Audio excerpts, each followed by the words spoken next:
Malam kebanyakan melaksanakan perayaan atau memperingati hari kenaikan Tuhan Yesus ke surga, ada banyak bikin pagi, tapi kita bikin sore sama saja.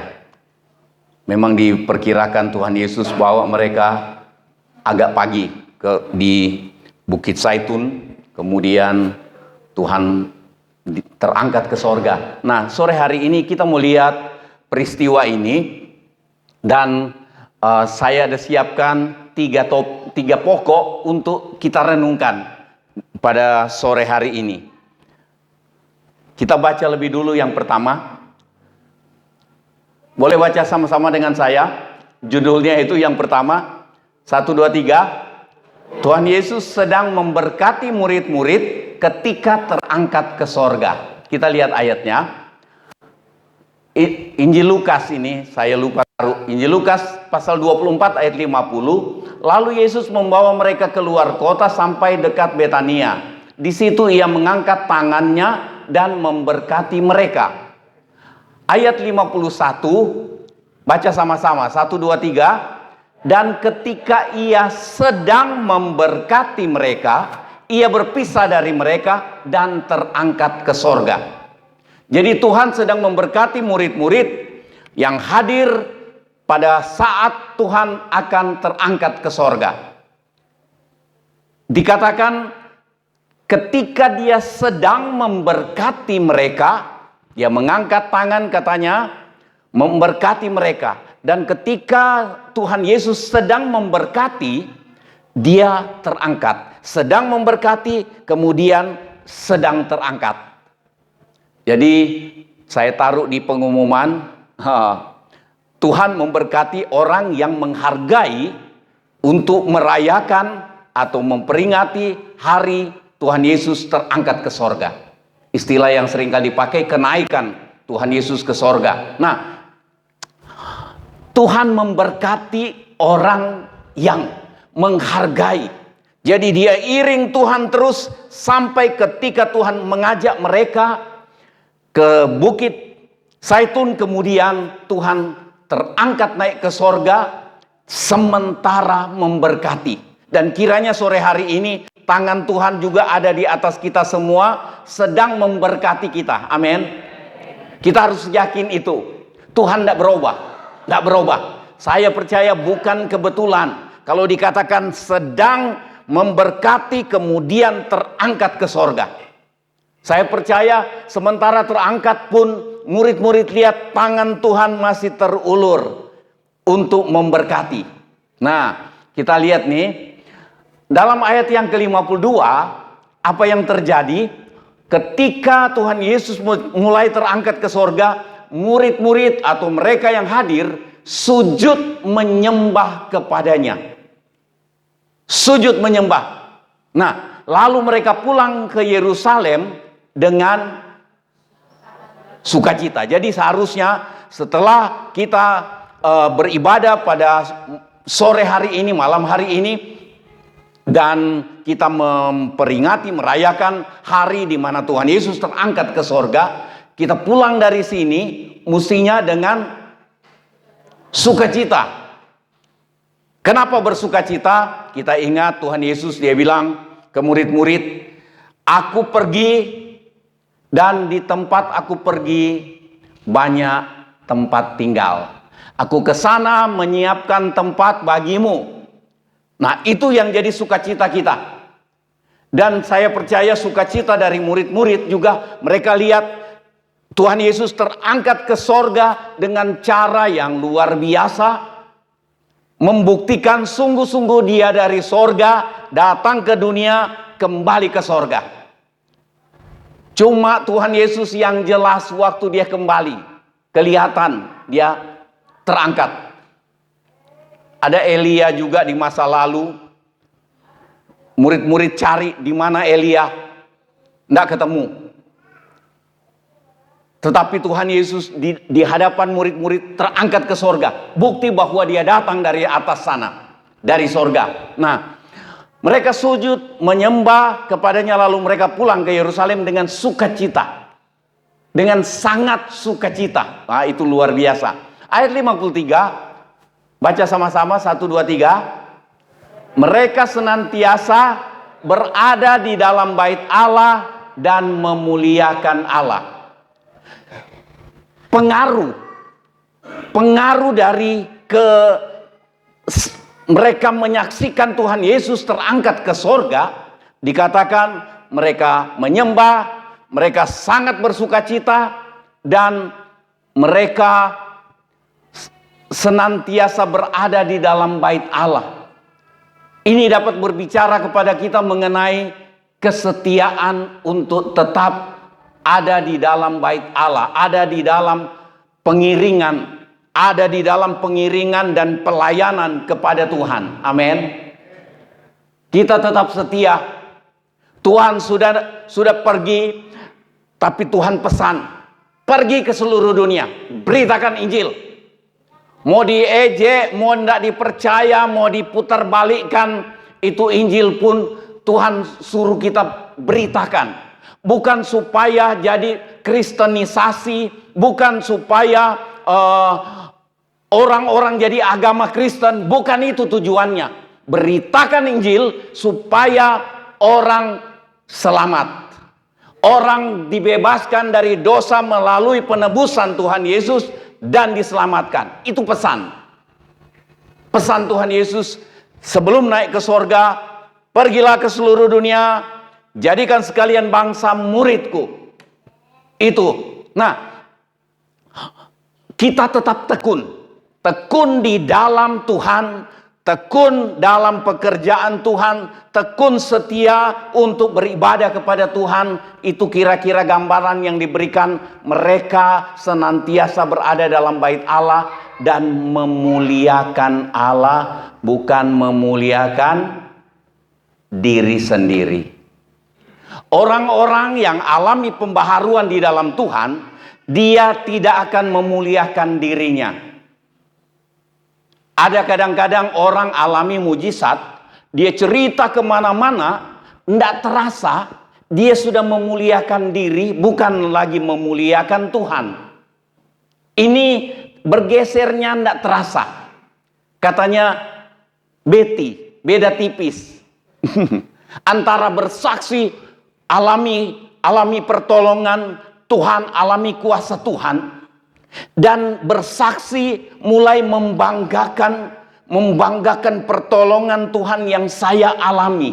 Beda. Saya membanggakan pertolongan Tuhan yang saya alami dengan membanggakan Tuhan yang menolong saya secara mujizat. Beda tipis. Begitu saya mulai membanggakan pertolongan yang saya alami, itu sebenarnya saya sedang mulai jual atau membanggakan diri saya. Nah, itu lain kali. Tetapi kita lihat yang pertama adalah Tuhan sedang berkati mereka ketika Tuhan terangkat ke sorga. Dan ada beberapa hal yang terjadi. Mereka sujud menyembah, mereka sangat bersukacita, dan mereka menjadi setia dalam bait Allah, setia dalam rumah Tuhan, setia dalam pengiringan kepada Tuhan. Nah, yang kedua, kalau kita memperingati, merayakan hari Tuhan Yesus terangkat ke sorga, itu kita juga diingatkan mengenai Dia akan datang kembali. Coba teruskan nyanyian ini. Yesus itulah satu-satunya penolongku yang sungguh.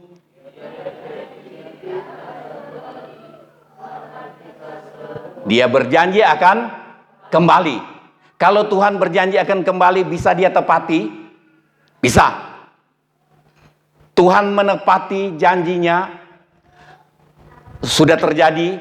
Dia lahir, dinubuatkan. Dia mati, disalib, dinubuatkan. Dia bangkit, sudah digenapi semua. Dia naik ke sorga, sudah digenapi. Roh Kudus dicurahkan, sudah digenapi. Masih ada satu yang belum digenapi. Dia akan kembali. Dan Tuhan bilang, tidak ada yang tahu. Itu sebabnya banyak orang ngeramal-ngeramal. Terjadi ini. Orang mulai ngeramal. Itu nanti tandanya Tuhan, ada orang yang tersesat di masa-masa lalu. Mereka bilang Tuhan Yesus akan datang tahun 1928. Tidak datang. Nanti datang tahun sekian, tahun sekian, tahun sekian. Beberapa tahun yang lalu, tahun 78, Tuhan Yesus akan datang bulan Agustus tahun 78. Orang-orang suruh kumpul emas, kasih ke pendetanya. Pendetanya bawa lari emasnya. Tuhan Yesus tidak datang. Banyak penipuan yang terjadi. Nah, tapi Tuhan pasti datang. Tapi kita tidak tahu kapan. Tuhan bilang, tanda-tandanya kamu akan kenal. Tapi pastinya kapan waktunya itu kita tidak akan tahu. Nah, ini ayatnya. Kisah Para Rasul pasal 1 ayat 9. Sesudah ia mengatakan demikian, terangkatlah ia, disaksikan oleh mereka, dan awan menutupnya dari pandangan mereka. Ayat 10 dari Kisah Para Rasul 1, ketika mereka sedang menatap ke langit waktu ia naik, waktu Tuhan Yesus terangkat itu naik, tiba-tiba berdirilah dua orang yang berpakaian putih dekat mereka. Dua orang ini dikatakan dua orang malaikat lah. Dua orang berpakaian putih katanya, dan berkata kepada mereka, hai orang Galilea, mengapakah kamu berdiri melihat ke langit? Baca sama-sama yang biru dan merah itu. 2, 3. Yesus ini yang terangkat ke sorga meninggalkan kamu, akan datang kembali dengan cara yang sama seperti kamu melihat dia naik ke sorga. Jadi kita memperingati, kita merayakan hari Tuhan Yesus terangkat atau naik ke sorga. Setelah dia mati dan bangkit, kita memperingati. Hal yang kedua kita ingat adalah pernyataan dari, katakanlah malaikat, dua orang itu, bahwa dia akan datang kembali. Itu nyanyian yang kita nyanyikan tadi. Dia berjanji akan kembali, terus akan angkat kita semua. Pasti tidak terangkat. Pasti angkat, pasti terangkat. Pastikan di dalam hidup saudara, kelakuan kita tiap-tiap hari, omongan kita tiap hari, pikiran kita tiap hari, sepak terjang kita tiap hari, itu kita bisa ukur apakah kita terangkat kalau Tuhan datang. Nah, itu jadi renungan buat kita. Tapi perenungan sore hari ini atau malam hari ini adalah Tuhan akan datang kembali. Nah, Tuhan akan datang kembali. Yang pertama, dia sedang memberkati murid-muridnya, saudara dan saya juga termasuk sampai pada malam hari ini. Dan yang kedua, kita ingat, dia akan datang kembali. Itu yang bikin kita harus berjaga-jaga. Berjaga-jaga artinya mewaspadai diri. Saya ini hidup sesuai dengan kehendak Tuhan atau tidak? Apakah ketika Tuhan datang saya layak untuk sambut kedatangannya pada kali yang kedua? Katanya cuma orang-orang yang kudus yang menyambut kedatangan Tuhan kali yang kedua. Kalau orang yang sudah meninggal di dalam Tuhan, maka mereka akan dibangkitkan untuk menyambut kedatangan Tuhan pada kali yang kedua. Tuhan akan datang kembali.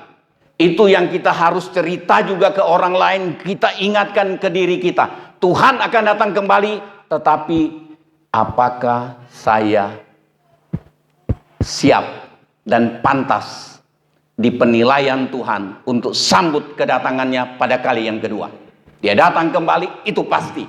Nah, yang ketiga apa? Tuhan Yesus akan menghakimi semua orang. Ini yang kita harus ingat. Tuhan terangkat ke sorga, naik ke sorga. Kita ingat dia datang kembali, dan dia datang, ada beberapa banyak orang yang percaya walaupun mereka bukan Kristen, mereka percaya bahwa Tuhan Yesus Isa Al-Masih itu datang kembali sebagai hakim yang adil. Hakim yang adil itu tidak bisa disogok. Keadilan dimunculkan, yang benar-benar, yang salah ya salah. Hari-hari ini kadang-kadang kita sudah tidak tahu mana berita benar, mana berita salah. Baik di televisi ataupun di media sosial, seringkali sudah tidak bisa bedakan. Sudah tidak bisa kita tahu mana berita bohong, mana berita yang benar. Tapi Tuhan akan menghakimi semua itu. Yang kita mau ingat, Tuhan akan datang sebagai hakim. Dia sebagai raja, tetapi juga sebagai hakim kalau dia datang kembali. Nah, Roma 2 ayat 16, Paulus katakan, hal itu akan nampak pada hari bila mana Allah sesuai dengan Injil yang kuberitakan. Rupanya berita Injil kita harus beritakan juga mengenai Yesus yang adalah hakim, akan menghakimi. Sesuai dengan Injil yang kuberitakan, akan menghakimi segala sesuatu yang tersembunyi dalam hati manusia. Oh, orang bilang saya baik, jemaat bilang saya baik, pimpinan gereja bilang saya baik. Tapi penilaian yang paling benar Tuhan yang katakan.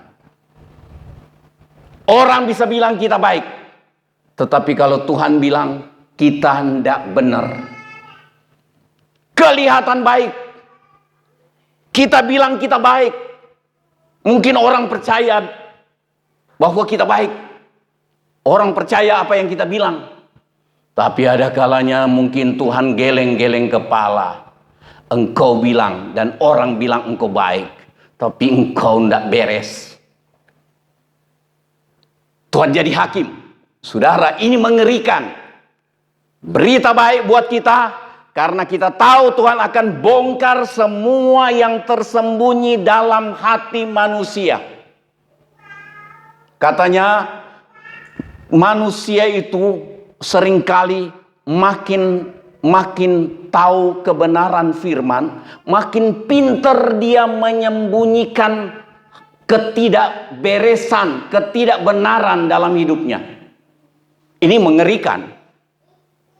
Makin seseorang tahu, makin dia banyak tahu kebenaran, dia kalau tidak jaga hati, dia menjadi orang yang paling pintar menyembunyikan kecurangan, ketidakberesan di dalam hatinya.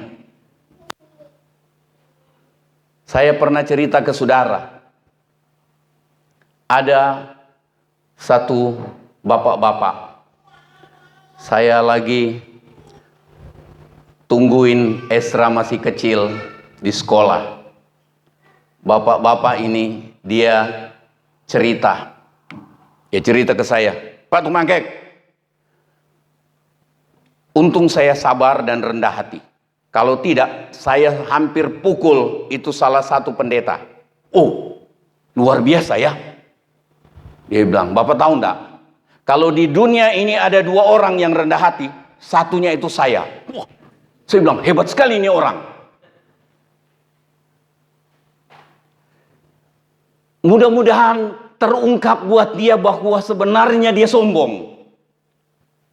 Tapi rupanya banyak kali kita memang kita tertipu pun kita tidak tahu kalau kita ini sombong.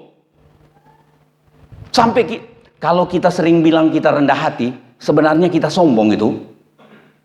Jadi mulai mikir, 1 tahun lalu berapa kali saya bilang saya rendah hati. Atau mungkin kita berdoa seperti orang Farisi yang ada di bait Allah. Kemudian dia lihat ada pemungut cukai yang masuk.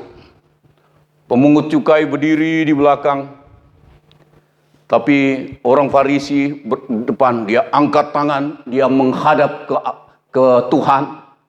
Aku bersyukur bahwa aku tidak seperti orang pemungut cukai. Aku berpuasa, aku ini, aku ini, aku ini, wah segala macam dia sebut kebaikannya kepada Tuhan.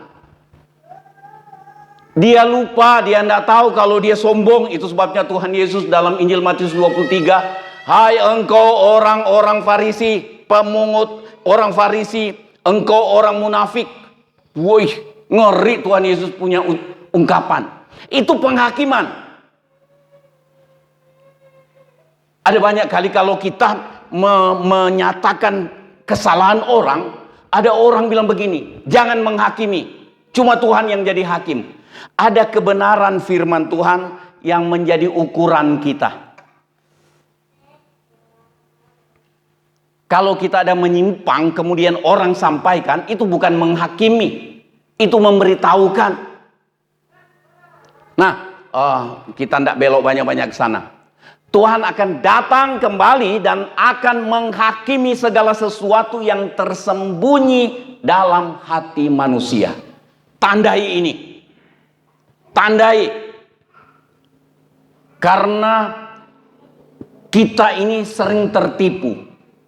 Saya ingat kitab Amsal katakan, jalan setiap orang adalah lurus menurut pendapatnya sendiri. Ada lagi ayat katakan, hati manusia itu penipu. Ini yang berbahaya. Jadi sungguh-sungguh Tuhan Yesus bilang dia kirim Roh Kudus yang akan tuntun kita ke dalam segala kebenaran. Roh Kudus yang akan mengingatkan kita kalau kita mulai salah tapi kita kira benar. Saudara masih ingat Paulus, dia memberitakan Injil dengan bersemangat. Satu waktu dia mau belok ke satu tempat, memberitakan Injil. Bukan cari uang, bukan cari kolekte, bukan pamer diri bahwa terlalu banyak dia melayani, bukan.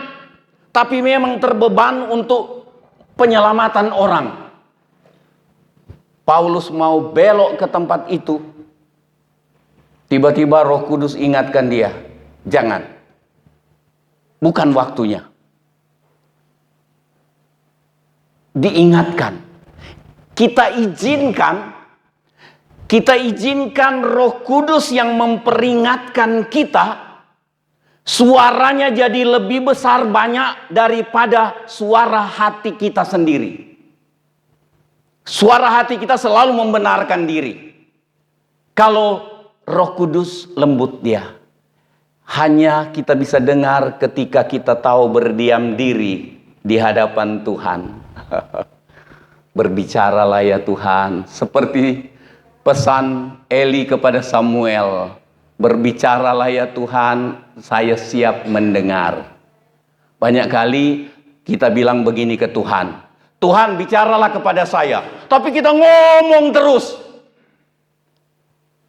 Jadi tidak pernah kita mampu mendengar Tuhan berbicara sesuatu. Roh Kudus menyampaikan sesuatu bahwa ada kecurangan dalam hidup kita. Ada ketidakberesan, ada dosa, ada pelanggaran.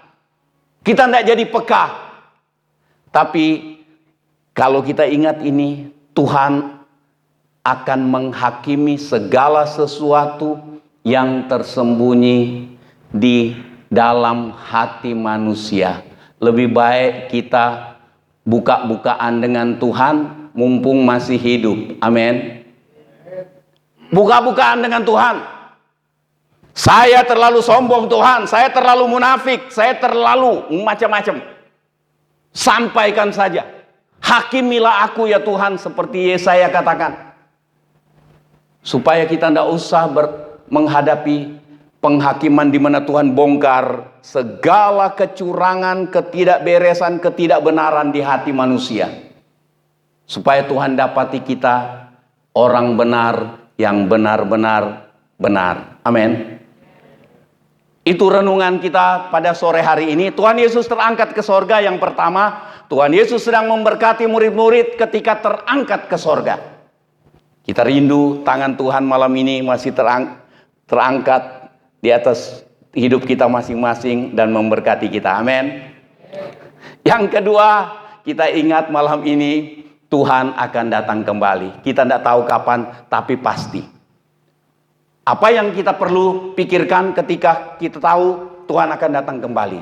Kita siapkan diri kita, hati kita.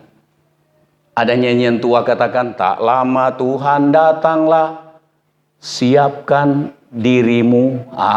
Kita siap. Bukan siap apa, tapi siapkan sikap hidup kita. Supaya Tuhan dapati kita benar-benar benar. Amin. Yang ketiga, Tuhan Yesus akan menghakimi semua orang, semua yang tersembunyi di dalam hati. Kita buka hati buat Tuhan. Amin.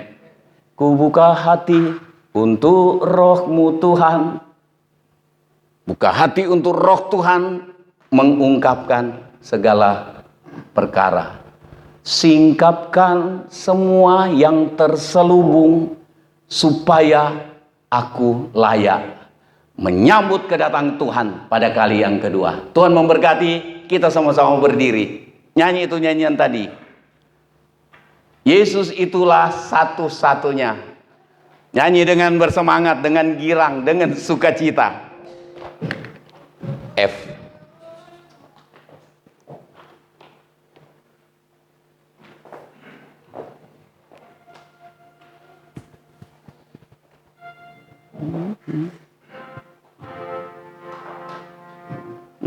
Yesus itulah satu-satunya penolongku yang sungguh.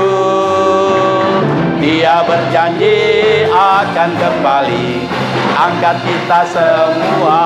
Oh haleluya, puji Tuhan, upah-Mu besar di sorga. Oh haleluya, puji Tuhan, upah-Mu besar di sorga. Yesus itulah satu-satunya penolongku yang sungguh. Dia berjanji akan kembali angkat kita semua. Oh haleluya, puji Tuhan, upah-Mu besar di sorga. Oh haleluya, puji Tuhan, upah-Mu besar di sorga. Sekali lagi, Yesus itulah satu-satunya penolongku yang sungguh. Dia berjanji akan kembali angkat kita semua. Oh haleluya, puji Tuhan, upah-Mu besar di sorga. Oh haleluya, puji Tuhan, upah-Mu besar di sorga.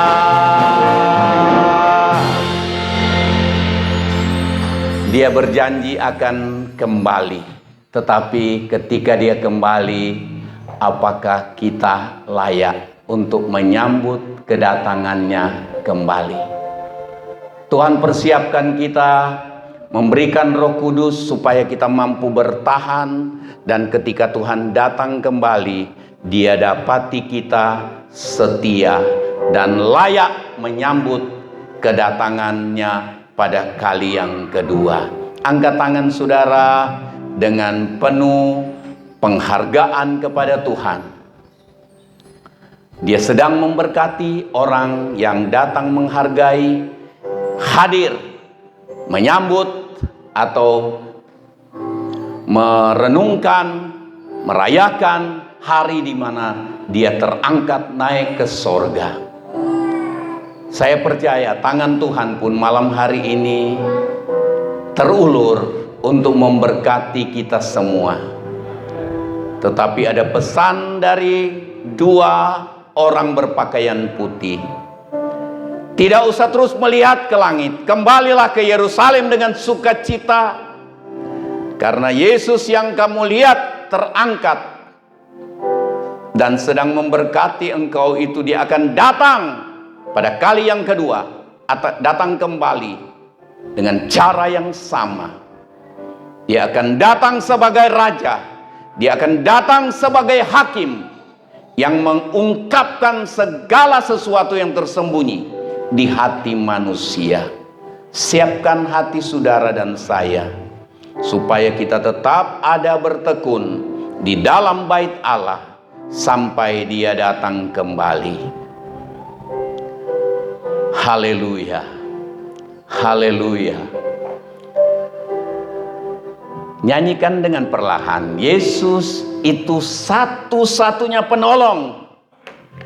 Tidak ada duanya. Yang tidak mampu orang tolong, Tuhan mampu tolong.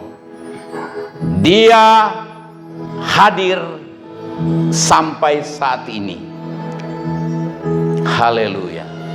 Yesus itulah satu-satunya penolongku yang sungguh.